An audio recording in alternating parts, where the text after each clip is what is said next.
लेकिन आज भारत रत्न डीलिंग किया जा रहा है, सम्मान नहीं दिया जा रहा। दो चार अधिकारी है वही नचा रहा है और आप नाच रहे हैं। जनता से मिलना नहीं है, चीज़ें जाननी नहीं है। ने कहा था कि खेल अभी खत्म कहाँ हुआ, खेल तो अभी बाकी है, पूरा खेल बाकी। कौन सा खेल बाकी की बात आप कर रहे थे, क्योंकि फ्लोर टेस्ट भी खत्म हो चुका है। रात भर जो है पुलिस लगाया गया मेरे घर। प्लान तो मेरे को भी उठाने का था। कुछ लोग अपने परिवार को ही बढ़ाने में लगे रहते हैं। अब मंत्री जब बनाते हैं तो उसमें 8 में से 6 परिवार वालों लोग को ही बनाते हैं। जो बीपीएससी से जो परीक्षा लेकर के आए हैं 2 लाख से ज़्यादा, वो अलग हैं, और 4.5 लाख तो नियोजित शिक्षक। अब जनता में जाइएगा तब ना पता चलेगा। वो तो आते हैं तो छावनी ना बना करके रहते हैं। देखा जाए तो शिवहर के ही विधायक चेतन आनंद थे, जिन्होंने धोखाधड़ी की आरजेडी के साथ, और आखिरी दिन पे एन मोमेंट पे वो वापस चले दूसरे खेमे में चले जाते हैं। तो शिवहर का कैसा रहा सर भ्रमण? शिवहर से क्या? सत्ता में लोग हैं, आप संघर्ष करते हैं, आप लड़ाई लड़ते हैं, बहुत ताकतवर लोगों से लड़ते हैं, छल कपट वालों लोगों से लड़ते हो, तो आप जानते हैं कि आप कहाँ पे हैं। तो उस हिसाब से हम लोग तो तैयार हैं लड़ाई लड़ने के लिए। तो ये तो जनमत के विश्वास के साथ, जनता के विश्वास के साथ धोखा है ना। कुछ मजबूरियाँ सब लोग जानते हैं। बिहार के लोग इतने बेवकूफ़ नहीं, बल्कि बिहार के लोग बहुत होशियार हैं। आज से बिहार में तेजस्वी यादव के द्वारा जन विश्वास यात्रा शुरू हो चुका है। जन विश्वास यात्रा को लेकर आज 3 जिलों का भ्रमण तेजस्वी यादव जी के द्वारा किया गया, जिसमें मुजफ्फरपुर, सीतामढ़ी और शिवहर को रखा गया था। इन तीनों जिलों को लेकर आज घूमते हुए तेजस्वी यादव अभी वर्तमान में मोतिहारी में मौजूद हैं। सबसे पहले तो सर जानना चाहेंगे कि 3 जिलों में आपने भ्रमण किया, आज कैसा विश्वास मिला जनता का, और जनता से क्या कुछ प्यार सम्मान मिला? नहीं, बहुत खुशी हुई, बहुत प्यार मिला है, आशीर्वाद मिला है, समर्थन भी मिला, और जिस जोश के साथ लोग तीनों जिला में भर रास्ते लोग खड़े रहे, इतना उम्मीद नहीं था कि इतनी जल्दी जो है लोगों का विश्वास जो है हमको मिलेगा। और जब विश्वास मिलता है, जब लोग उत्साहित रहते हैं, तो आपका मनोबल भी ऊंचा होता है और काम करने की क्षमता भी बढ़ती है, मेहनत भी और करने का मन करता है। तो हम लोग चाहेंगे कि भाई उनके लिए जो आप पे विश्वास करता है, तो उनके विश्वास को हम ना तोड़ें। आखिरी जिला सर शिवहर था, और देखा जाए तो शिवहर के ही विधायक चेतन आनंद थे, जिन्होंने धोखाधड़ी की आरजेडी के साथ, और आखिरी दिन पे एन मोमेंट पे वो वापस चले दूसरे खेमे में चले जाते हैं। तो शिवहर का कैसा रहा सर भ्रमण? शिवहर से क्या? धोखा मेरे साथ नहीं, धोखा जनता के साथ है ना। वोट उनको जो है आरजेडी के नाम पे मिला। हालांकि कुछ मजबूरियाँ सब लोग जानते हैं। बिहार के लोग इतने बेवकूफ़ नहीं, बल्कि बिहार के लोग बहुत होशियार हैं। कारण और वजह वो सब लोग समझते हैं कि क्या था। रात भर जो है पुलिस लगाया गया मेरे घर। प्लान तो मेरे को भी उठाने का था कि अगर किसी भी प्रकार से उठा लिया जाए। हालांकि कोई नहीं, सत्ता में लोग हैं, आप संघर्ष करते हैं, आप लड़ाई लड़ते हैं, बहुत ताकतवर लोगों से लड़ते हैं, छल कपट वालों लोगों से लड़ते हो, तो आप जानते हैं कि आप कहाँ पे हैं। तो उस हिसाब से हम लोग तो तैयार हैं लड़ाई लड़ने के लिए। लड़ाई लड़ेंगे, आगे भी लड़ेंगे। तो इससे कोई फ़र्क हम लोगों को नहीं पड़ रहा, बल्कि जवाब उन लोगों को ही देना पड़ेगा।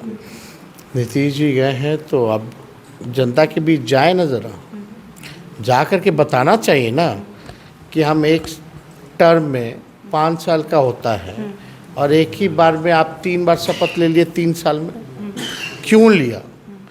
तो ये तो जनमत के विश्वास के साथ, जनता के विश्वास के साथ धोखा है ना, जो नीतीश जी ने किया। तो ये तो उनको एक्सप्लेन करना चाहिए, जनता के बीच जाना चाहिए। हम तो अपने काम के लिए आ रहे हैं।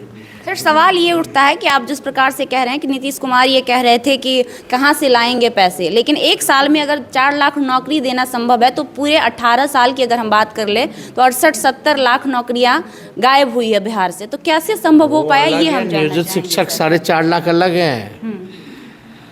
जो बीपीएससी से जो परीक्षा लेकर के आए हैं 2 लाख से ज़्यादा, वो अलग हैं और 4.5 लाख तो नियोजित शिक्षक। तो अगर आप राजकीय दर्जा दे रहे हैं तो 6.5 लाख तो ऐसे ही हो गए।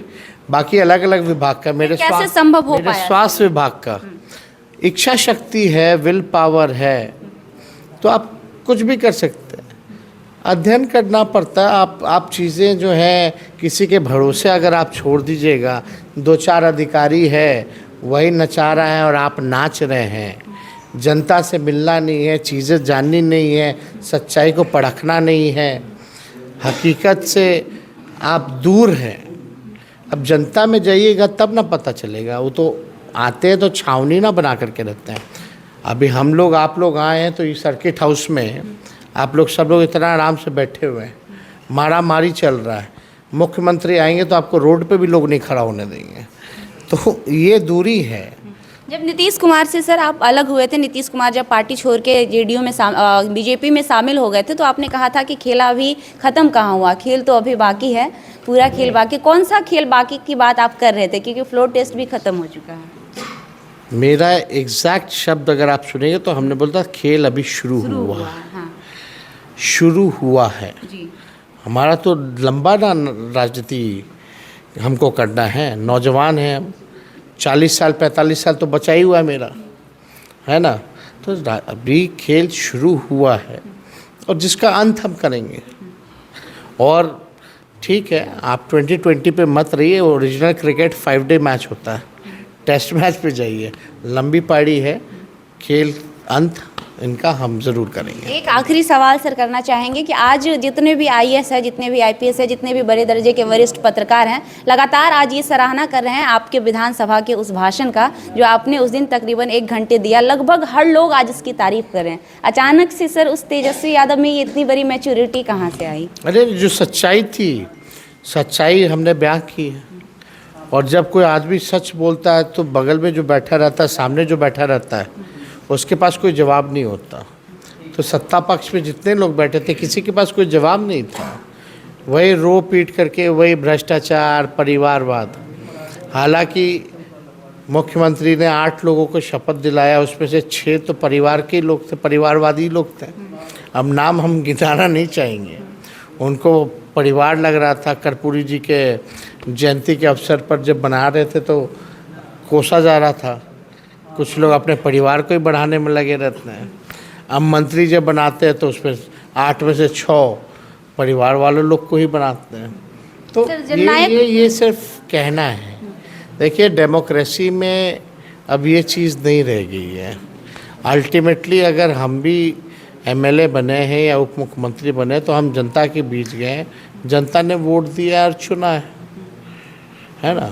चुनाव तो मेरे माता पिता भी हारे हैं, लेकिन हारे हैं ना भाई। तो हम तो जनता के बीच गए, 2 बार मौका मिला, हम जीते हैं। जननायक कर्पूरी ठाकुर को भारत रत्न देने की मांग तो बरसों से चली आ रही थी। लगभग जितने भी बहुजन दल के लोग थे लगातार कर रहे थे, लेकिन लाल कृष्ण आडवाणी जी को भारत रत्न वो भी अचानक से देना, इसको कैसे देखते हैं सर आप? कर्पूरी जी को मिला, अच्छी बात है। और लोगों को मिला, उसकी भी हम सराहना करते हैं, मिलना चाहिए। लेकिन आज भारत रत्न डीलिंग किया जा रहा है, सम्मान नहीं दिया जा रहा। उनके नज़रिए में, हम लोग के नज़रिए में कि भाई सम्मान मिला, लेकिन उनके नज़रिए में सम्मान नहीं है, वो वोट के लिए डीलिंग है। क्या वजह हो सकता है कि लाल कृष्ण आडवाणी जी को अचानक से दिया गया सर? नहीं, रीज़न उनको तो देना ही पड़ेगा।